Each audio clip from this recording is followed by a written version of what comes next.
e përdor me qëllim një ftyrë që se ka për qëllime elektorale. Dëshmi publike të cilat unë s'mund të gjykoj, por janë faktet të komunikimeve jo formale për çështjet e interesit publik që i bie pra të grupeve jo formale, që do të thënë të grupeve, sikur të ishin grupe kriminale e tjerë. Pra, bisedat që bëhen mes Dejonës dhe të tjerëve janë si komunikime të grupeve kriminale? Jo formale, jo formaliteti, kur aplikohet në çështjen e vendimarrjes publike, në sferën publike, në entitetet publike, trajtohet si veprim kriminal.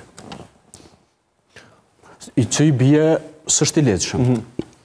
Pra këto janë, për këto kemi folur, që komunikimi politik duhet të jetë normal, kjo është një gjë domosdoshme. Po gjuha e zbutur, a ke vrejt gjuhë të zbutur, edhe nga Albin Kurti, edhe nga Klau Konjuca, së tha, nuk e kam pas fjallën për krejt.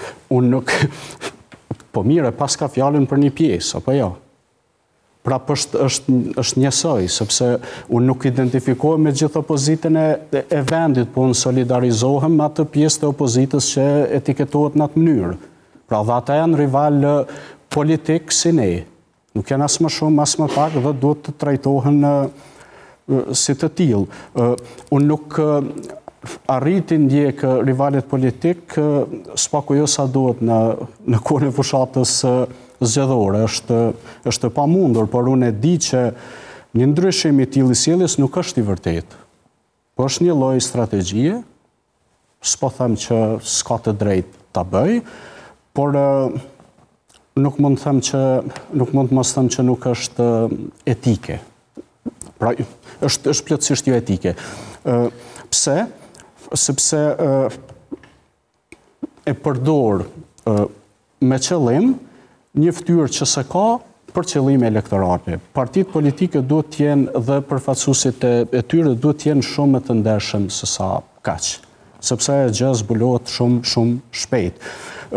Pastaj ata përfaqësuesit e lëvizjes vetëvendosje, përfshirish kryeministrin Kurti, unë kam parë që janë kthyer dhe në debatet dhe komunikimet publike që organizoni ju, domethënë mediat.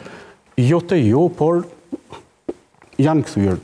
Dhe pasi mediat fillimisht janë vlerësuar, etiketuar e tjerë si dëmshme, dhe pastaj si strukturat të cilat kanë punuar për interesin e Serbisë. Pse po kthehesh tani? Pra që marrësh një hapësirë që nuk e ke. Dhe thonë sepse qytetarët janë të interesuar të dëgjojnë qëndrimet tona. Po qëndrimet tuaja në po ato medje, me paka shumë me po ata njerëz që flasin, që analizojnë, që na gjykojnë ne me të drejtë, ose jo sipas bindjes tyre. Pra nuk ka asgjë të vërtetë.